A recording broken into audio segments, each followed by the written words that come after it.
फिर मैंने मेहमत के साथ मिलकर एक डील की। ये आयशा को बहुत पसंद करता था और मैं उमर को। फिर ये बच्चे वाला मामला निकल आया। आपके बेटे ने मुझसे भी झूठ बोला कि बच्चा मर चुका है। अब आप बताएं, क्या बच्चा वाकई मर चुका था?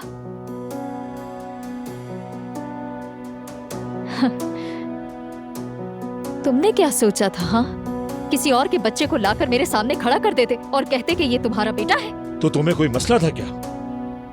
क्या तुम्हें सिर्फ बेटा ही चाहिए था? तुम्हें तो उमर चाहिए था ना? तुम सच में हद दर्जे के कमीने इंसान हो। बस करो, चुप रहो। मेरे बेटे से तमीज से बात करो।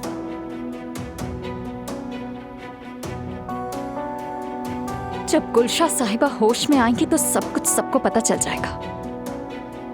फिर देखते हैं कि आपका कीमती बेटा क्या करता है।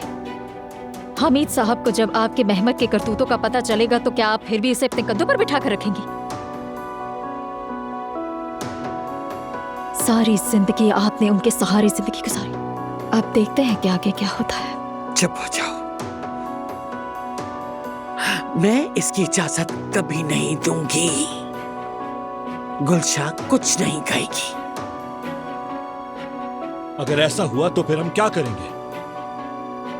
अब मेरी बात गौर से सुनो।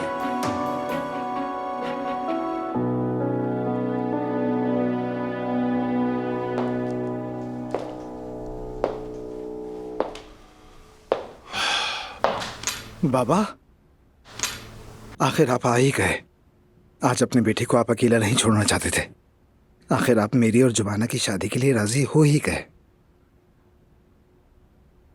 मैं मानूं या न मानूं, क्या फर्क पड़ जाता है? ये शादी नहीं होगी। ऐसा क्यों? क्योंकि नाजली तुम्हारी वजह से प्रेग्नेंट है।